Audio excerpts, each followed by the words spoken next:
Nè tầng học kia đằng này nhom rong trăm ngày đang vui cứ chỉ ngày để nhom thời giấy lồng ớt pi casting còn thời giấy việc casting thử hổ mà hai nước trong video ngày đi cứ nhom đằng thôi nè tầng học kia tới chỉ nè link casting là về pro. It's yours. Whatever game you're playing, it won't work. You can't defeat me. No, I know. But he can.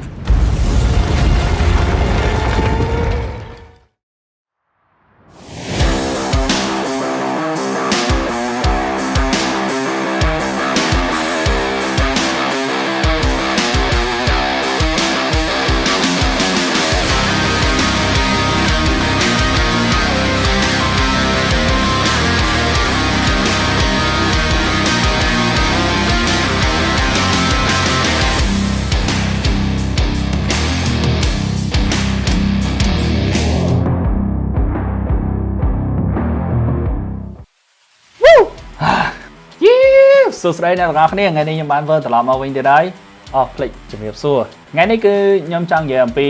casting ហើយខ្ញុំចង់ឲ្យអ្នកទាំងអស់គ្នាដឹងថា casting ត្រូវប្រើប្រាស់របៀបម៉េចហើយតើនៅក្នុងប្រភេទ casting ហ្នឹងគេចាត់ទុកជាប្រភេទអីគេវាមានប្រមាណប្រភេទនៅក្នុងហ្នឹងតែមុនចូលដល់ការបកស្រាយខ្ញុំសូមសួរសុខទុក្ខអ្នកទាំងអស់គ្នាសិនមកយាយសុខសប្បាយអត់ហើយចំណែកខ្ញុំគឺសុខសប្បាយដូចគ្នាប៉ុន្តែគ្រាន់តែអត់ទាន់បានទៅណាព្រោះចាញ់ទៅក្រៅខ្លាចគេវាយ Alright ចឹងឥឡូវខ្ញុំនឹងធ្វើការ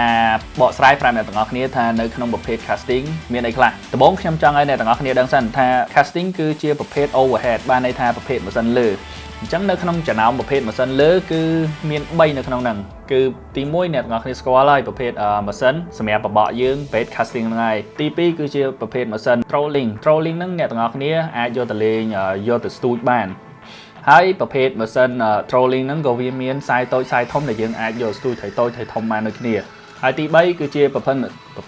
ហើយទី3គឺជាម៉ាស៊ីនប្រភេទ jig ម៉ាស៊ីនប្រភេទ jig គឺខ្ញុំបានរៀបរាប់ប្រាប់អ្នកទាំងអស់គ្នានៅក្នុងវីដេអូមុនហើយម៉ាស៊ីនប្រភេទ jig គឺយើងអាចយកមក jig នុយដែកនៅសមុទ្រហើយក៏យើងអាចយកមកស្ទូចបានដូចគ្នាដែរប៉ុន្តែអ្វីដែលសំខាន់ថ្ងៃហ្នឹងគឺខ្ញុំផ្ដោតលើម៉ាស៊ីន casting ហើយអ្វីដែលសំខាន់គឺខ្ញុំចង់ឲ្យអ្នកទាំងអស់គ្នាចេះប្រើប្រាស់និងយល់ពីប្រព័ន្ធប្រាំងរបស់ម៉ាស៊ីន casting ដើម្បីឲ្យអ្នកទាំងអស់គ្នាមានភាពងាយស្រួលក្នុងការគប់ជាទូទៅម៉ាស៊ីន casting មិនថាម៉ាកអីប្រភេទអី brand អីក៏ដោយប្រព័ន្ធប្រាំងរបស់វាគឺមាន2មួយគឺ tension knob ទី2គឺ side plate brake ប្រាំងដែលនៅចំហៀងរបស់វាអញ្ចឹងខ្ញុំនឹងបកស្រាយប្រាប់អ្នកទាំងអស់គ្នាថា tension knob ប្រើរបៀបម៉េចប្រាំងនៅចំហៀងរបស់វាប្រើរបៀបម៉េចដំបូងខ្ញុំចង់ឲ្យអ្នកទាំងអស់គ្នាដឹងត្រួសសិនថាប្រព័ន្ធប្រាំងរបស់ brand មួយមានប្រភេទអីខ្លះសម្រាប់ប្រភេទម៉ាស៊ីនរបស់ Mac Shimano គឺវាមានប្រព័ន្ធប្រាំងពីរទី1គឺ SVS ទី2គឺប្រព័ន្ធ DC ហើយប្រព័ន្ធប្រាំង SVS គឺជាប្រព័ន្ធប្រាំងទូទៅហើយចំណែកឯប្រព័ន្ធប្រាំង DC វិញគឺជាប្រព័ន្ធប្រាំង digital ដែលជំនួយក្នុងការគប់របស់យើងឲ្យបានឆ្ងាយហើយសម្រាប់ប្រព័ន្ធប្រាំងរបស់ម៉ាស៊ីនប្រភេទផ្សេងគឺខ្ញុំក៏សម្គាល់ឃើញថាភាគច្រើនគឺគេប្រើប្រាស់ magnet គឺជាប្រភេទដៃឆក់អញ្ចឹងឥឡូវគឺបកមក tension knob និងfrank នៅខាងចំហៀងម្ដង tension knob គឺជាទូទៅគឺនៅជាប់ដៃល្វីរបស់យើងនេះដែលអ្នកទាំងអស់គ្នាឃើញ tension knob ជាទូទៅគឺយើងត្រូវ set វាដោយពឹងផ្អែកលើទម្ងន់នុយរបស់យើងបើសិនជាទម្ងន់នុយរបស់យើងធ្ងន់អញ្ចឹងយើងអាច set វាឲ្យយើងធូរបានប៉ុន្តែបើទម្ងន់នុយរបស់យើងស្រាលគឺយើងត្រូវរឹតវាឲ្យតឹងបន្តិចប៉ុន្តែមិនមែនរឹតតឹងទៅ lock spool នេះឡើងដើរទេអញ្ចឹងបើអ្នកទាំងអស់គ្នា set វាតឹងឡើងដើរហើយគឺបានន័យថាអ្នកទាំងអស់គ្នាគប់លេងបានឆ្ងាយហើយពេលដែលគប់ប្រជ្រះខ្យល់ក៏យើងអត់មានត្រូវប៉ះពាល់អាហ្នឹងដែរហើយនិយាយស្រួលស្ដាប់ tension knob គឺជា launch control សម្រាប់ដុំនីមួយៗគឺការគ្រប់គ្រងនុយពេលគប់ចេញពីចុងដងនិយាយតាក់ទងដល់ការគប់ប្រជ្រះខ្យល់ការគប់ប្រជ្រះខ្យល់គឺយើងផ្ដោតសំខាន់នៅលើ frank មួយចំហៀងទៀតនៃដុំរបស់យើងដោយអ្នកទាំងអស់គ្នាបានឃើញគឺនៅក្នុងដុំរបស់យើងមាន frank អាខាងក្រៅនេះគឺមានប្រាំងទូចសម្រាប់យើងកណ្ដោតទៀតចុះ frank ហ្នឹងត្រូវប្រើមិនទៅប្រើពេលណា frank នេះគឺសម្រាប់កណ្ដោតល្បឿន spool ពេលដែលនុយយើងហោះបានដល់ពាក់កណ្ដាលផ្លូវឬក៏ពេលដែលនុយយើងរៀបធ្លាក់ជិតដល់ទឹកវារកផលអញ្ចឹងអ្នកទាំងអស់គ្នាត្រូវមើលសិនថាបើផលតិចអ្នកទាំងអស់គ្នាត្រូវប្រើមេដៃដើម្បីគ្រប់គ្រង spool លើវាអត់មានបញ្ហាទេប៉ុន្តែបើអ្នកទាំងអស់គ្នាគិតថាវាផលខ្លាំងអញ្ចឹងអ្នកទាំងអស់គ្នាត្រូវការហិតបន្ថែមអីត្រូវការបើក frank នឹងបន្ថែមអី អ នេះអ្នកទាំងអស់គ្នាពេលដែលនិយាយពី tension knot នេះហ្នឹងគឺខ្ញុំអត់ចង់ឲ្យអ្នកទាំងអស់គ្នាហិតឲ្យវាតឹងដែលអ្នកទាំងអស់គ្នាល្បីហើយវាលែងវិលអញ្ចឹងទេអ្នកទាំងអស់គ្នាឃើញដល់ពេលខ្ញុំបបលទៅវាអត់ទៅទេអញ្ចឹងគឺខ្ញុំចង់ឲ្យអ្នកទាំងអស់គ្នារៀនលេធូអញ្ចឹងបើអ្នកទាំងអស់គ្នាក៏បានឆ្ងាយហើយពេលដែលធូហ្នឹងគឺមិនមែនបានន័យថាធូខ្លាំងមកទំហឹងទេគឺអ្នកទាំងអស់គ្នាអាច set អា spool ហ្នឹងឲ្យវាធូពេលដែលអ្នកទាំងអស់គ្នាអង្គើវាទៅចេះអង្គើវាទៅអញ្ចឹងអ្នកទាំងអស់គ្នាលឺក្លឹកតិចទៀតខ្ញុំមិនដឹងថាអ្នកទាំងអស់គ្នាអាចលឺតែខ្ញុំនឹងព្យាយាមគឺលឺរបៀបនេះតិចអញ្ចឹងបានហើយឬក៏អ្នកទាំងអស់គ្នាធានលេងធូអញ្ចឹងអ្នកទាំងអស់គ្នាហត់វាថែមបន្តិចទៅដល់ពេលដែល spool ហ្នឹងវាលែងអង្គើច្រើនហើយវានៅតែវិលបានជក់ចេះអញ្ចឹងពេលហ្នឹងអ្នកទាំងអស់គ្នាហើយខ្ញុំនិយាយតគឺពេលដែលអ្នកទាំងអស់គ្នាបធូវារៀងធូអញ្ចឹងទៅគឺអ្នកទាំងអស់គ្នាក៏បានឆ្ងាយហើយ make distance ហ្មងអូពេលដែលនិយាយ casting ដល់សុបាយចិត្តណាហើយអ្នកទាំងអស់គ្នាឃើញលឿនទេតាមពិតទៅការរៀនលេង casting វាអត់មានអីពិបាកទេងាយដូចបកចេកអញ្ចឹង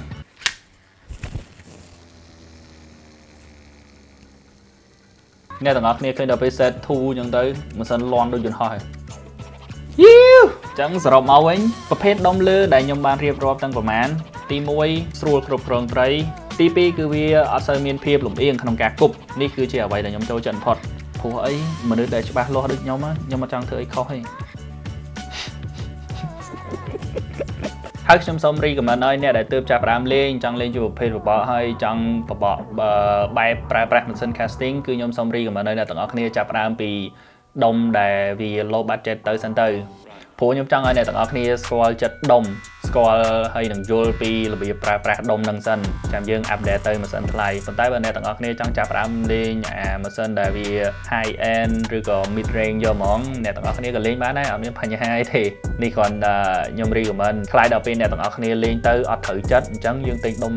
ដែលវាមានតម្លៃច្រើនមកវាស្ដាយយើងលក់ទៅវិញវាខាតវាអីចឹងណាអញ្ចឹងបើអ្នកទាំងអស់គ្នាចង់ចាប់ផ្ដើមលេងហើយចង់ដឹងថាខ្លួនឯងចូលចិត្តប្រើអត់ចាប់ផ្ដើមពី low budget ទៅសិនទៅអាដុំដែលមានតម្លៃម៉ម